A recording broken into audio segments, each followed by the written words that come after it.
Yes, I want some advice. I got married when I was 22 years old. Mhm. I met this guy, and within 3 months we were married. He was from another country, so he didn't have his papers. We ended up going to his country, and he ended up having to stay there. And so I came back, and we had a long distance relationship for about 3 years, and I cheated on him, Okay. which is something I'm definitely not proud of. But even when he ended up coming here, we didn't even live together. So it was like we had a marriage, but we never even lived together. I mean, he lived in another apartment, and he would come and visit and stuff like that. I mean, initially we did live together, but things weren't working out, and we were arguing a lot, and we were living in the same house with my mom, and that would bring a lot of conflict. And then he ended up moving out, and then he would always come to visit, and we never lived together. So it came a point into the relationship that I told him the truth, and we ended up getting a divorce. And it was heartbreaking because even though I had cheated on him, I mean, I still loved him, which is weird. You know, if somebody cheats, they really don't love the person. But I guess I was trying to fill the void that I didn't have, of having him, in a marriage relationship, like living together and stuff like that. And we've been divorced now. It's going to be about 5 to maybe 6 years. And I Okay. still have feelings for him. And unfortunately, he lives very close. And I want to move on because I don't think it's going to work out, at least on his behalf. I don't think he's interested in having a relationship again. So pretty much, I don't know what your opinion is, but I feel like I need to move on, and I need to forgive myself because, like I said, I had been in other relationships, and I had never cheated. Okay. And yeah, in this relationship I did. And so, yeah. Yeah, Sharon, I'm getting a feeling, right? I'm getting this message inside of me that what it was that you felt for him was not really love, and that in all actuality, you got into this situation with this man for a particular reason. It may have been hugely romantic. You may have been swept off your feet or whatnot. But I'm sensing some. I don't know how to put my finger on it. But I'm sensing some. What's that word for when you try to fill yourself? Like how you said that you were trying to fill the Like the void. void? Mhm. Right, like how you said you were trying to fill the void when you had this quote-unquote affair, but I'm getting the feeling that when you got into the marriage with this man that you were trying to fill a certain void with him. And then I'm getting the feeling that there has been a void inside of your life for quite some time. I don't know if it started in childhood, but I'm getting the feeling that there's been a long standing history of this void, and that you went into this relationship to fill this void, and the void was not filled by him, and you actually the void increased when you were with him. So then you were left wondering, what is it that you do, because there's part of you that's tied up in this relationship and another part that really has no relationship, and you wanted to fill this void, but it ended up creating an even bigger vacancy inside of you. And I'm getting the feeling that this this love that you say that you can't, that this feeling that you have for him that you can't get over him, I'm getting the feeling that that's not really the case. I'm getting the feeling that you're continuing to keep yourself caught on this person is actually an excuse that you use not to actively get into the dating world and to try again. So you have these feelings that are kind of, I don't want to say trumped up, because to you they may feel like they're real. But if you really search inside of yourself, I think you'll really see that this person, that you didn't have a cohesive marriage with this person, that you were not satisfied when you had this person, that there were other things that you needed, and that you entered into a relationship with a person that couldn't satisfy you. And when you realized that you wouldn't get satisfaction, you stayed. You had what you considered to be a quote-unquote affair, but in all actuality, you were living the life of a single person anyway. I mean, you said for 3 years your man was in another country, and then and then he came back, and then you had the affair while he was gone. I mean, 3 years is quite some time to expect anybody to be faithful. And if I can imagine, you weren't getting what it is that you needed from him emotionally long distance. You didn't have a physical relationship with him. You weren't getting what you needed emotionally from him. And so he came back. He was living someplace else. There was a part of you that still was not satisfied, was not filled, was not being completed, and you had probably waited quite some time to get married, and then you got into this situation, and this situation became disastrous. If I were to offer some advice to you, Sharon, I would say to go back to the very beginning, to where you first started feeling this emptiness, and start addressing that, because honestly, your relationship with this man had a lot of problems from day one. Well, from how long were you all together before he moved to another country? Just 3 months. I thought you said you got married after 3 months. Yeah. So we were basically together for 3 months. So you got married after 3 months, and then he immediately went back to his country? Yes. Yeah, and was that a warning sign to you? How did that make you feel when he moved back? How did you feel about your marriage at that point? You know, it's funny because I was so young at that time, and I was just in love and just so blinded. But my mom told me, she says, if somebody who really loves you and cares about you, I mean, they would stay here. They would stay here, and he has no reason. I think for some reason he thought he was going to be able to come sooner. I don't think he thought that either. You don't think so? No, I think that you both have, I think that you both attracted each other into your lives for a particular reason. And, there are a lot of different things that are going on here in this relationship, and I'm just going to tell you what it is that I see. What I see is two people who got into a relationship. The guy goes off to another country. You were basically an estranged wife. And then when he came back, did you say that he moved in with you and your mother, and then he moved out to go get a different apartment? Yes. Or at least he moved in with somebody else. I mean, I don't know if he ever had his own apartment, but... What do you mean you don't know if he ever had his own apartment? I know, it's strange, but I really, it's weird. It's like I was married to him, but I never really got to know a lot of things about him, and I felt like he made decisions, and he never made a decision like for, with marriage in mind. Like if he wanted to buy a car, he just went and bought a car, and he didn't ask my opinion, or I mean, he just made his own decisions. Let me ask you a question, because there's a part of it sounds like part of you is blaming him for the way the relationship took place.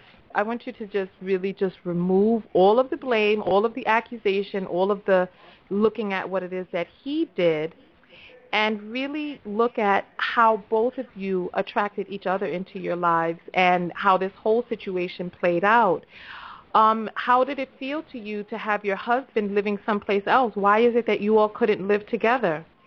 Well, For one, he was living in his country, and I had things that I had to do here, like education-wise. Right. So, for that reason, I couldn't live in his country. Yeah. Yeah. How old were you when you got married?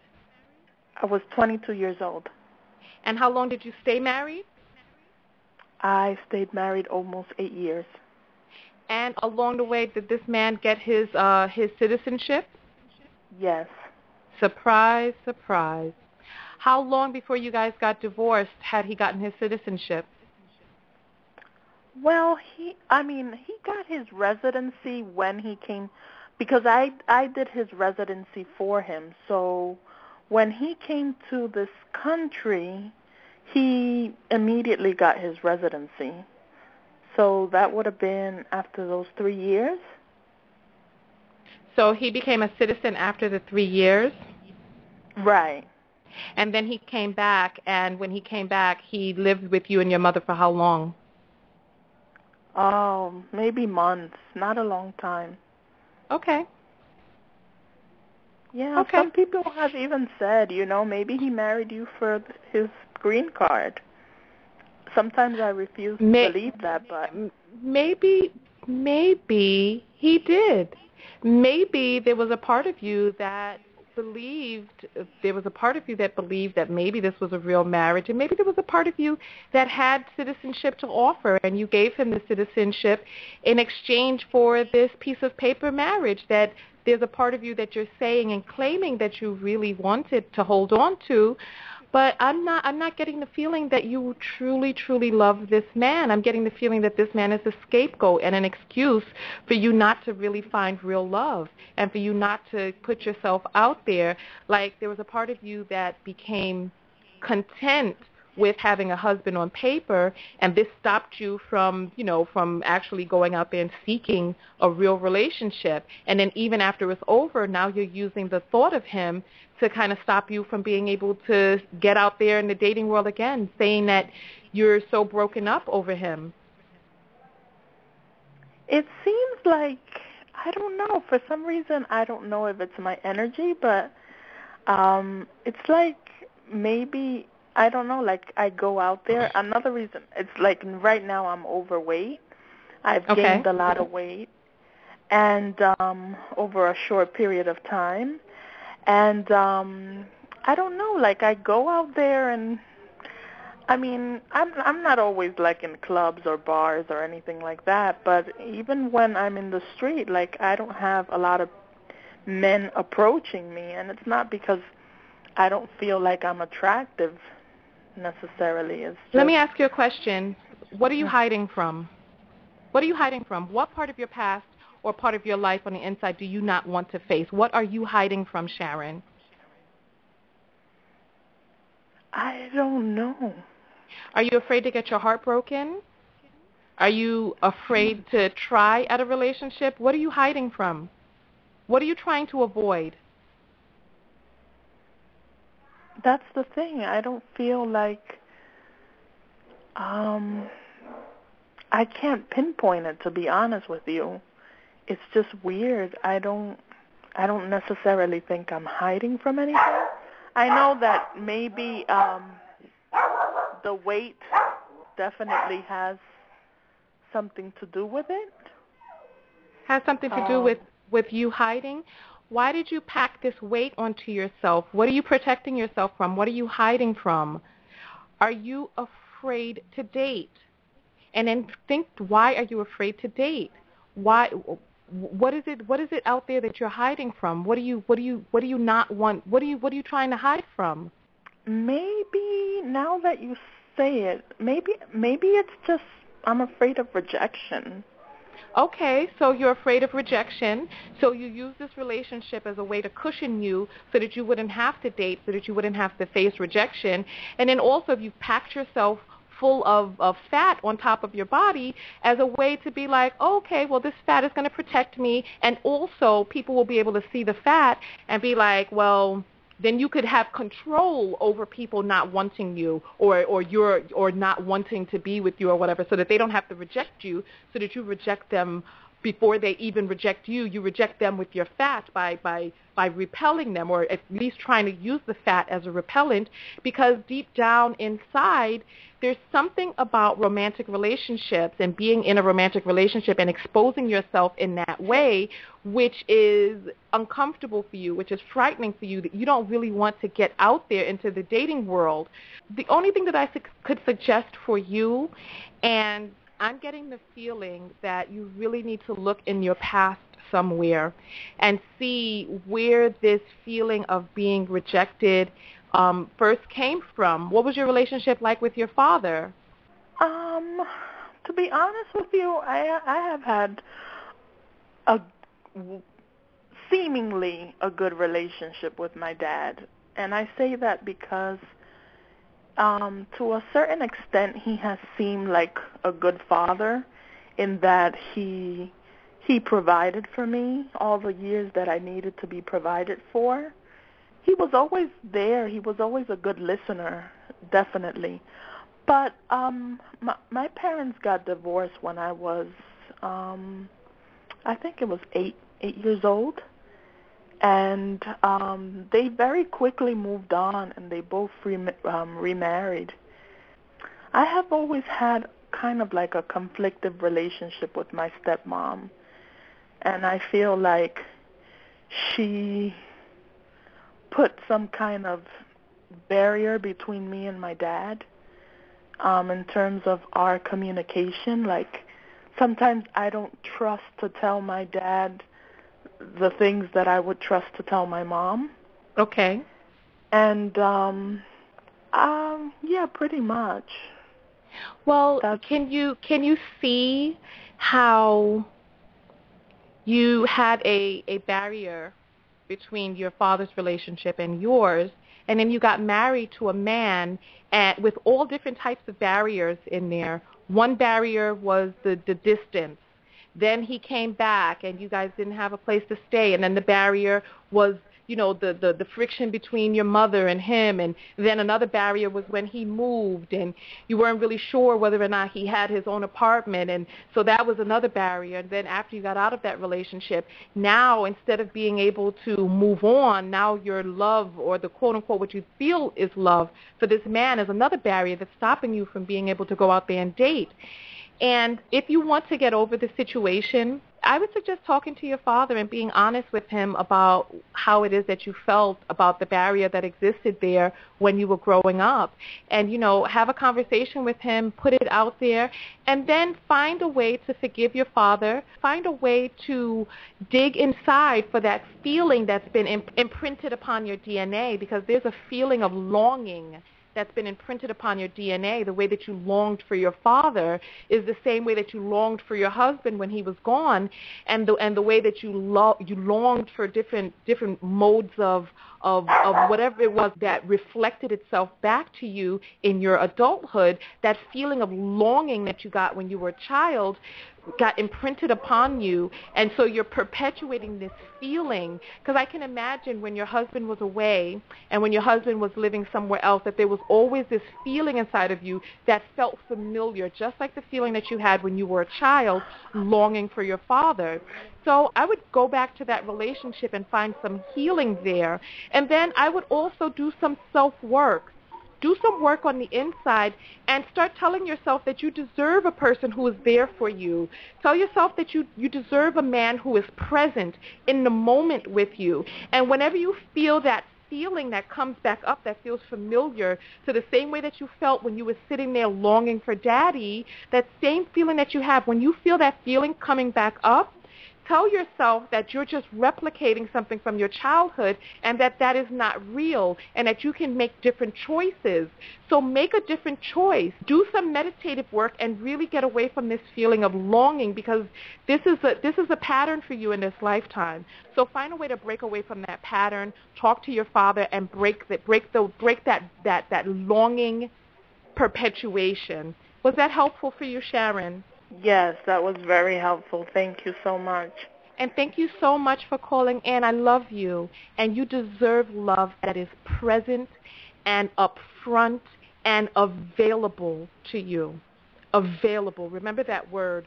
And when you feel those feelings coming back up from that old relationship with your father, remember that you deserve different and that you can have a different future. Okay? All right. Thank you so much. Thank you.